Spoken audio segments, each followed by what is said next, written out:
The Silent Defender. For 800 years, the Krethian Dominion had been the undisputed ruler of the Orion Arm. Their warships, massive constructs of dark metal and pulsing energy, had crushed every opposition. Species after species fell before their might.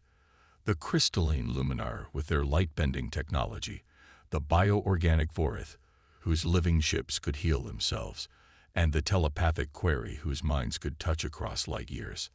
All broken, all subjugated, all serving the insatiable hunger of Krethian expansion. The galaxy had once been a tapestry of diversity and innovation. Now it was a monochrome empire spanning 17,000 worlds, each one bound by the neural suppressors that kept their populations docile and their leaders obedient. The Galactic Council, once a forum for cooperation and exchange, had become a theater where conquered species sent representatives to receive orders, their free will dampened by the neural collars that pulsed at their throats. Earth had remained untouched, not because the Krethians didn't know about it. They had catalogued the blue-green world centuries ago, but because they deemed it unworthy of immediate attention. Human technology was primitive by galactic standards, their military capabilities laughable, their resources unremarkable. The Krethians had simply placed Earth at the bottom of their list, a minor world to be dealt with when all more valuable prizes had been claimed. That day had finally come. In the central chamber of the Galactic Council Station, Supreme Overseer Zaxos of the Krethian Dominion stood before the assembled representatives, his 8-foot frame encased in living armor that shifted and rippled with his movements. His face was obscured by a helmet of flowing metal that revealed only his eyes, cold, violet, and utterly devoid of compassion. "The expansion continues," Zaxos announced, his voice echoing through the cavernous space. "All significant systems have now been integrated into the Dominion.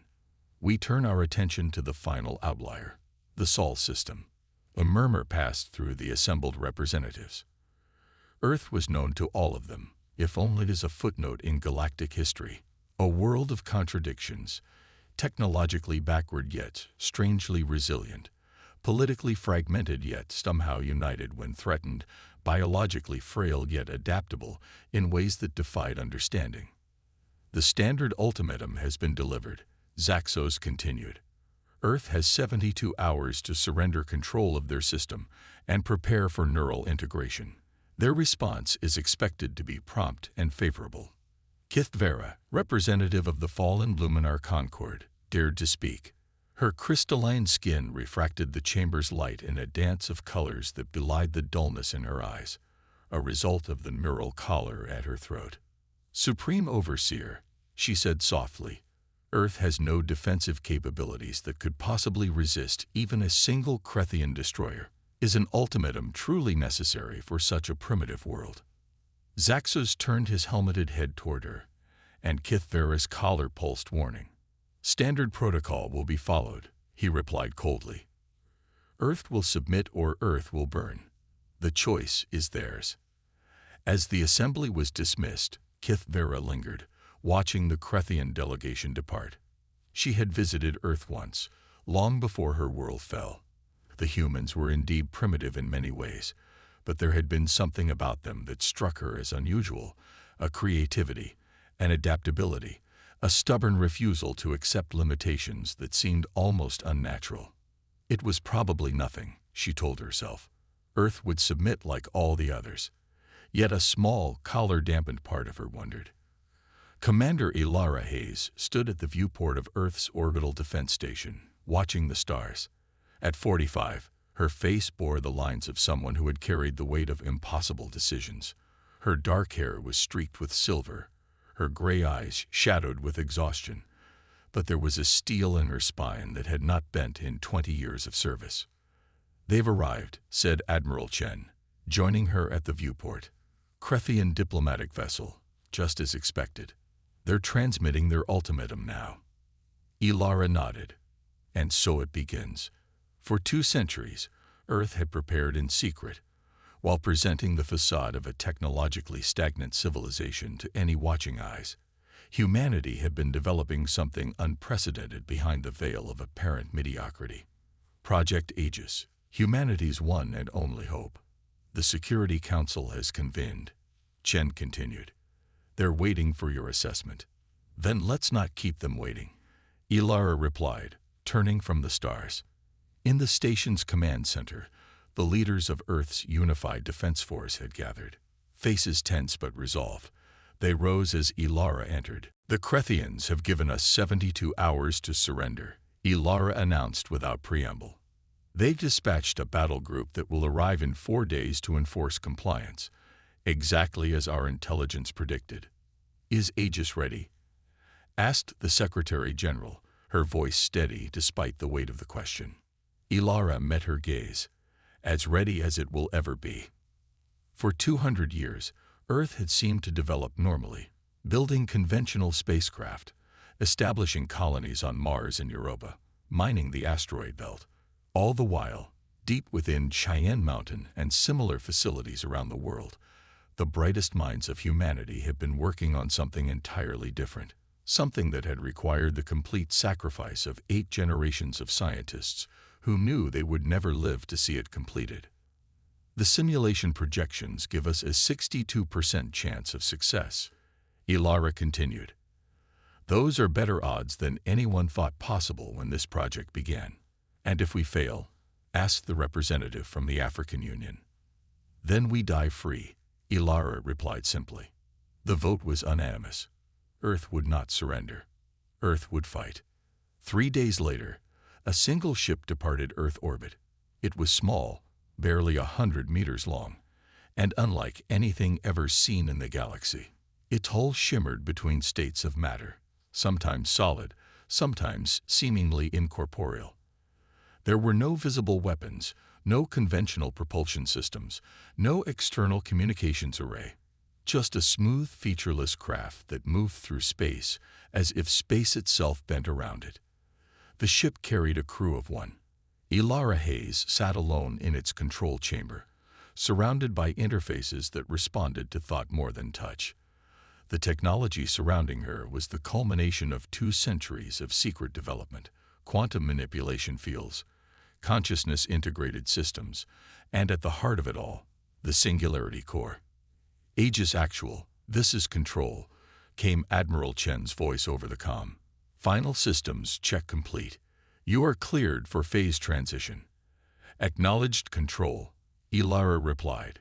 Beginning phase transition. See you on the other side. She closed her eyes and interfaced directly with the ship's systems. Around her, the Aegis ceased to fully exist in conventional spacetime, becoming something between and beyond. A state of matter and energy that the Crethians, for all their advanced technology, had never conceived.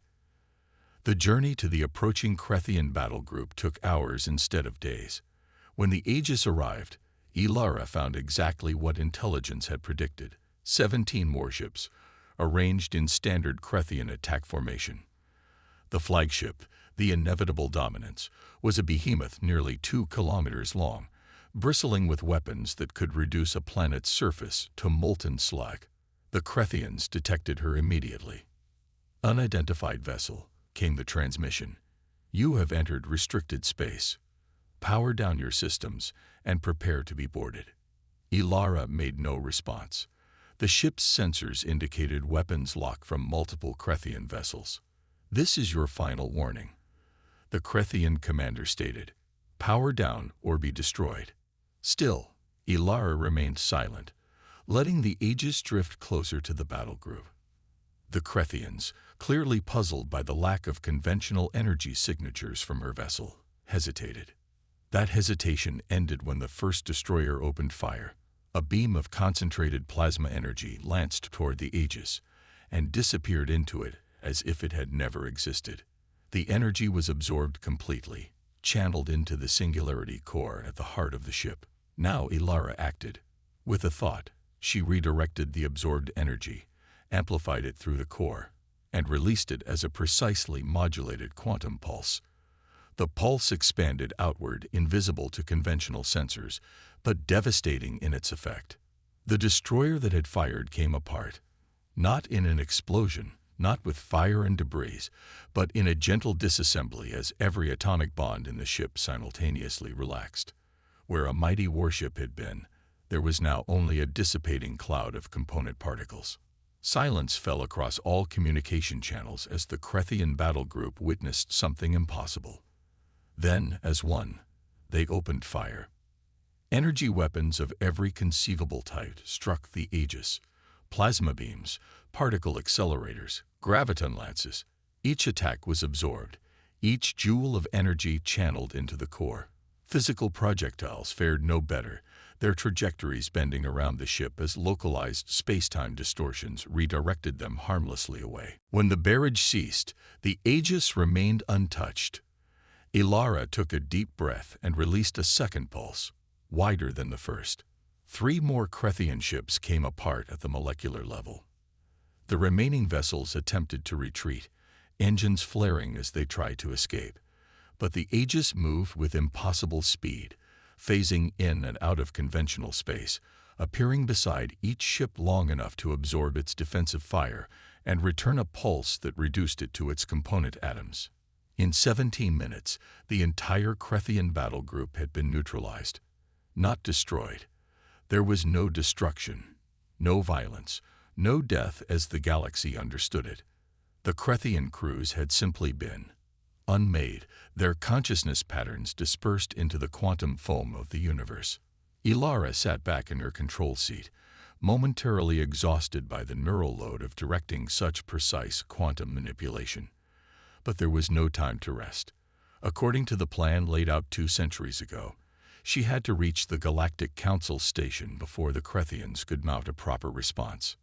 With a thought, she engaged the phase drive again. The Aegis vanished from normal space, continuing its journey toward the heart of the Crethian Dominion.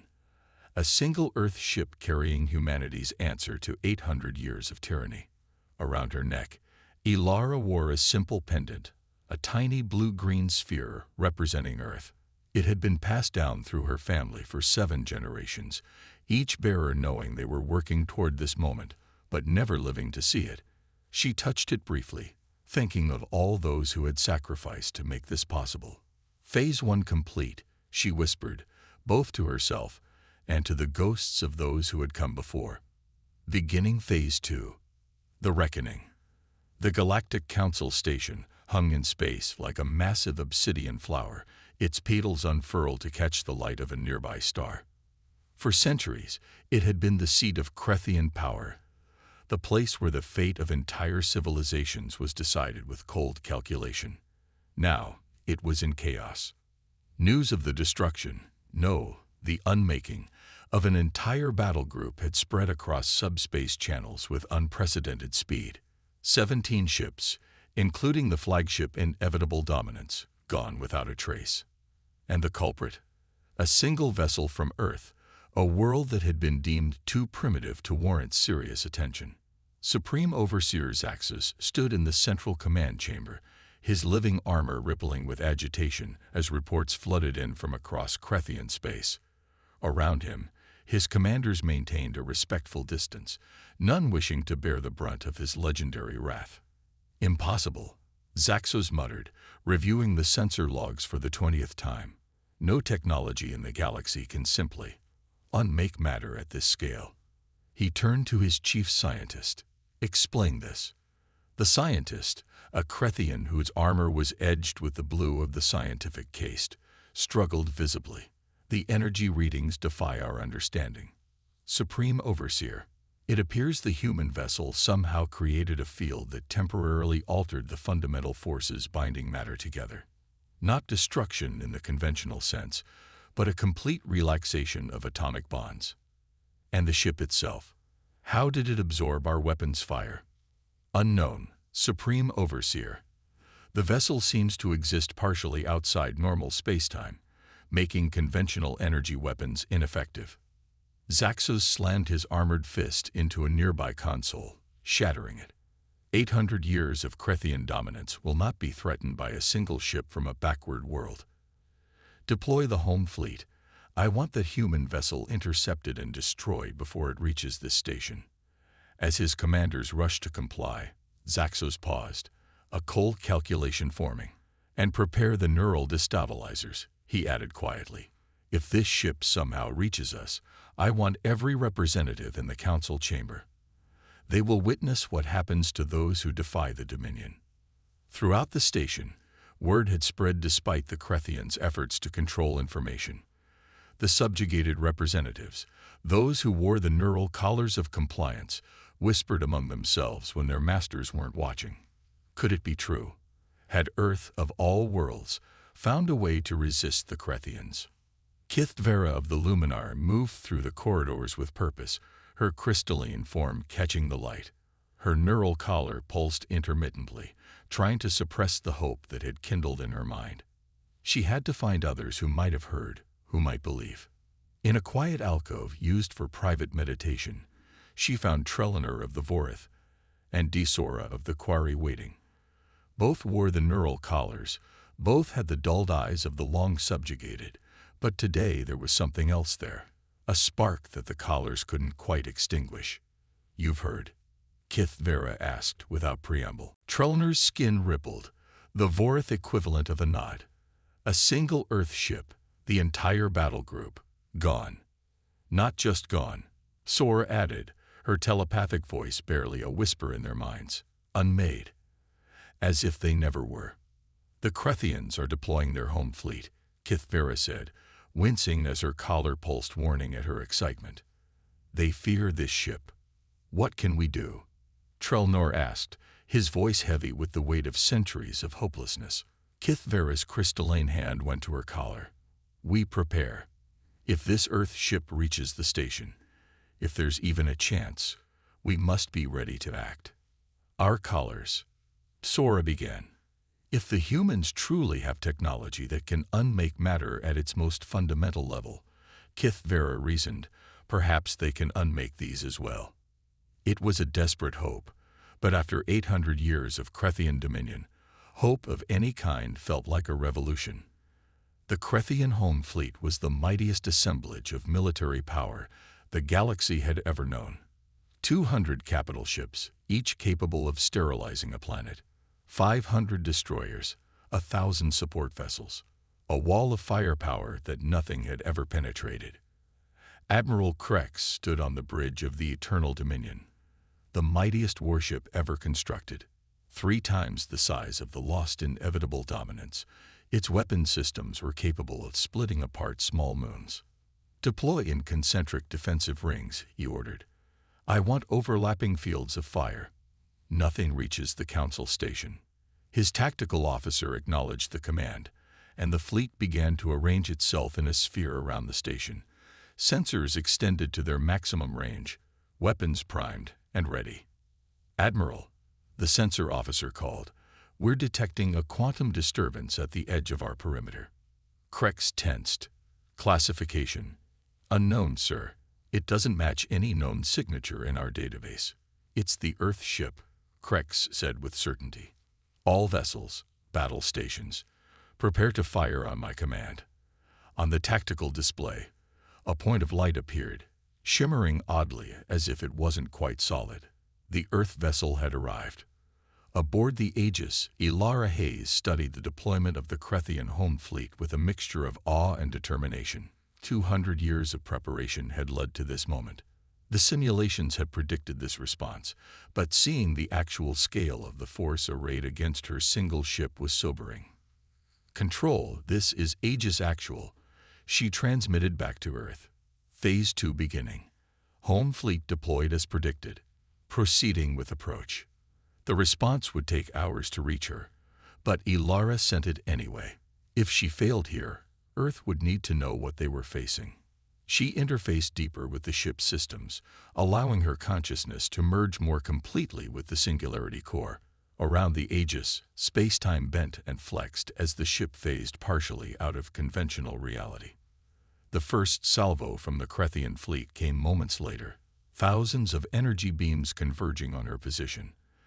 As before, the Aegis absorbed them all, channeling the vast energies into the core. But this time, the sheer magnitude of the attack forced Ilara to adapt her strategy.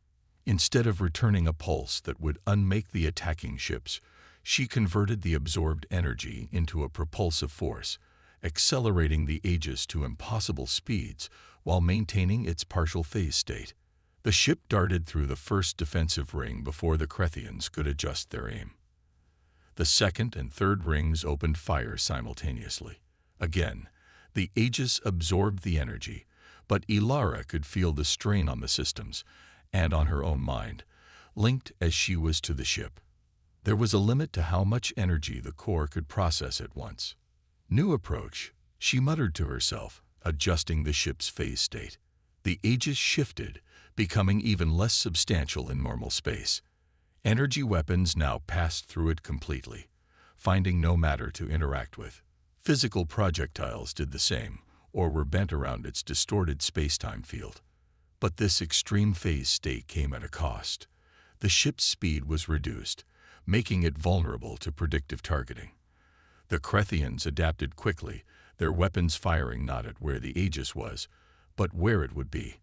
Ilara felt sweat beading on her forehead as she navigated through the storm of fire. The neural interface was taxing her to her limits, each adjustment to the ship's phase state requiring precise mental control. As she penetrated deeper into the defensive formation, the attacks intensified. The flagship Eternal Dominion brought its main cannon to bear, a weapon that could crack planets. The energy beam that lanced out was an order of magnitude more powerful than anything the Aegis had yet encountered. Ilara had a split second to decide: absorb or evade. Calculations ran through her augmented consciousness at lightning speed. Absorbing would overload the core. Evading would expose her to fire from a dozen other capital ships. She chose a third option. As the beam approached, Ilara shifted the Aegis into a specific phase state that she had held in reserve, one that would not absorb the energy, but reflect it. The beam struck the ship and rebounded, its course altered just enough to strike another Crethian vessel.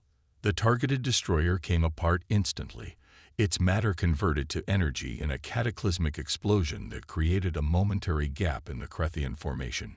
Ilara seized the opportunity, pushing the ship through the gap and deeper into the fleet's defensive sphere. Ships scattered to avoid her, their tight formation breaking as commanders tried to establish clear firing lanes without risking friendly fire. Remarkable adaptive tactics, Admiral Krex observed from the Eternal Dominion, a grudging respect in his voice. But futile. Close the net. No matter how advanced this vessel, it cannot defeat 200 capital ships. The fleet regrouped, tightening around the Earth ship like a fist. Energy beams crisscrossed space.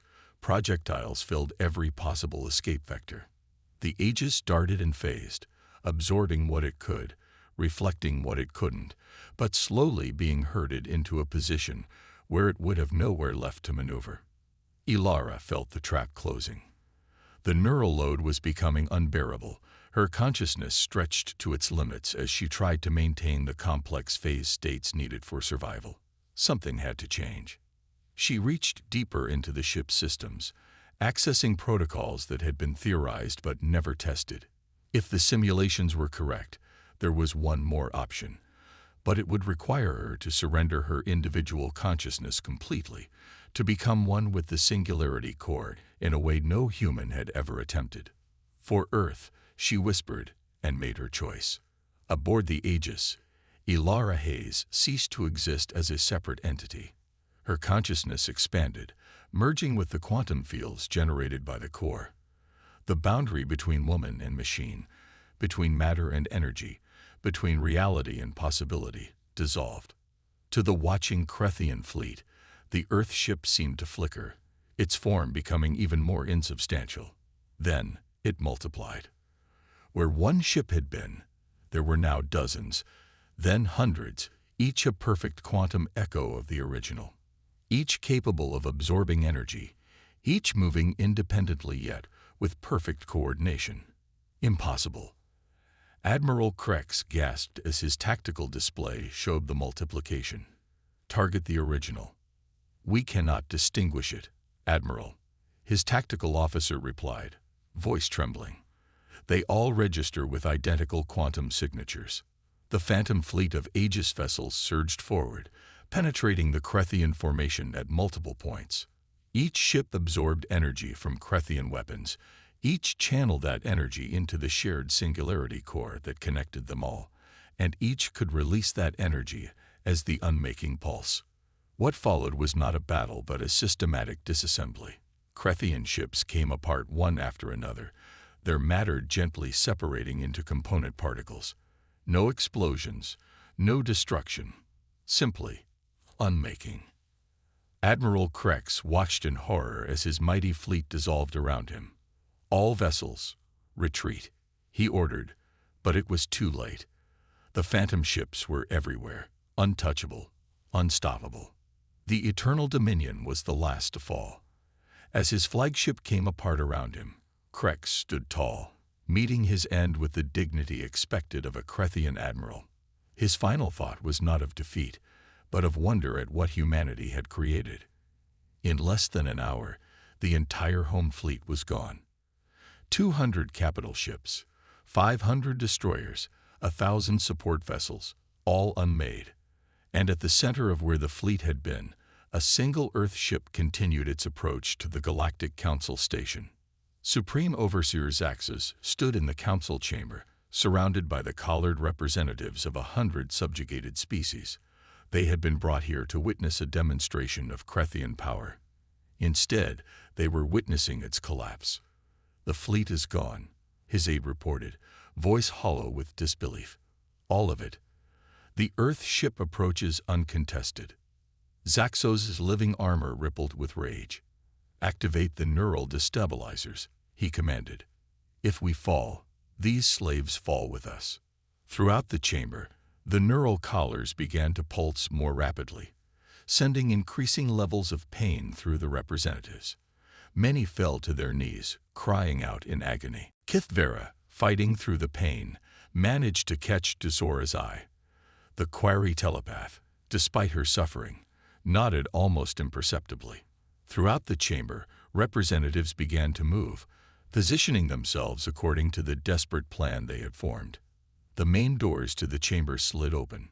Through them walked a figure that seemed both human and something more. A woman whose form shimmered slightly, as if she wasn't entirely present in conventional spacetime. "I am Ilara Hayes," she announced, her voice carrying a strange harmonic quality, representative of Earth and commander of the Aegis. Zaxxas stepped forward, his armor reconfiguring into offensive mode, blades extending from his forearms. "You are nothing," he snarled. "A primitive from a backward world who has stumbled upon technology you cannot possibly understand. Your victory is temporary." "There is nothing temporary about what we've done," Ilara replied calmly. "For 2 centuries, humanity has prepared for this moment. While you thought us primitive, we were developing technologies beyond your comprehension. The singularity core is merely the beginning." "And what do you hope to accomplish?" Zaxxas demanded. "You've destroyed our ships, yes, but the Dominion spans 17,000 worlds. Our forces are endless. We don't need to destroy your forces," Ilara said. "Only your control." With that, she raised her hand, and a pulse of energy, different from the unmaking wave, gentler somehow, spread throughout the chamber. Where it passed, the neural collars at the throats of the representatives fell away, their molecular bonds simply relaxing until they came apart harmlessly. As one, the representatives rose, free of Crethian control for the first time in centuries. Kithvera's crystalline form glowed with newfound brilliance. Sora's telepathic presence expanded, touching the minds around her without restraint. Trellner's body rippled with emotions long suppressed. "No," Zaxxas howled, lunging at Ilara with his bladed arms.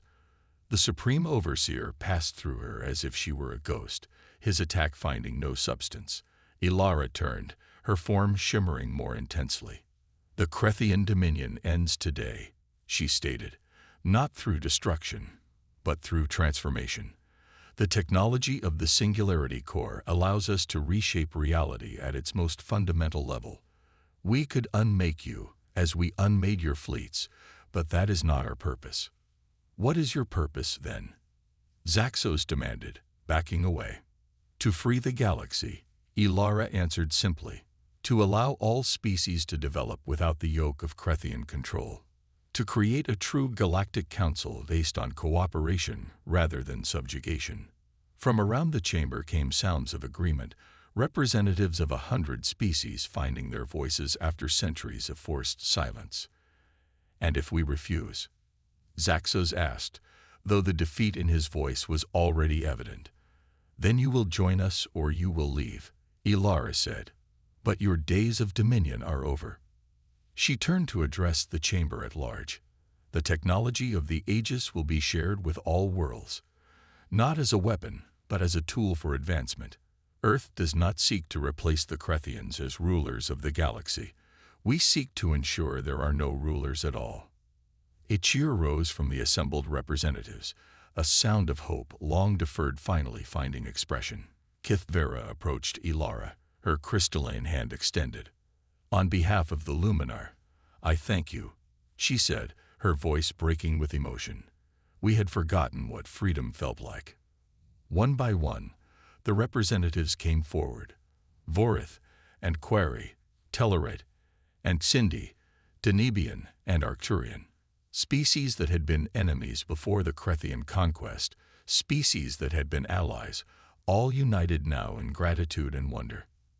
Zaxos and his Crethian commanders were contained but unharmed. Their neural technology was systematically disabled across their empire, their control mechanisms unmade by targeted pulses from ships that Earth began to produce and distribute to the liberated worlds. Within a month, the Crethian dominion had dissolved entirely. Some Crethians chose to integrate into the new galactic society forming in its wake. Others retreated to their homeworld, their imperial ambitions checked by the knowledge that they were no longer the most advanced species in the Orion Arm. The Galactic Council was reformed, its station repurposed as a true forum for cooperation and exchange. Representatives now came freely, their contributions valued, their differences respected. And at the center of this new beginning stood Earth, not as a conqueror, but as a catalyst. Ilara Hayes, permanently changed by her merger with the Singularity Core, chose to remain as Earth's representative to the Council. Her unique existence, part human, part something transcendent, served as a bridge between conventional life and the quantum possibilities that humanity had unlocked. When asked how humanity had developed such advanced technology, while appearing so primitive, Ilara would smile her strange, shimmering smile and explain. We understood something that the Crethians never did. True advancement comes not from domination, but from cooperation. Not from taking, but from creating. For 200 years, we poured all our resources not into weapons of destruction, but into technology that could reshape reality itself. We did it together, generation after generation working toward a goal they would never live to see. That is humanity's strength, not our intelligence, not our resilience, but our ability to dream beyond ourselves. As for the Aegis, it remained in orbit around the Council Station, a monument to what a single ship and a single species with enough determination could accomplish. Its Singularity Core continued to hum with energies that defied conventional understanding, a reminder that the universe held more possibilities than even the oldest civilizations had imagined. And throughout the galaxy, on 17,000 worlds, beings looked up at their skies with something they had forgotten over 800 years of Crethian rule: hope. For empires across the galaxy had fallen, and all Earth had needed was one ship.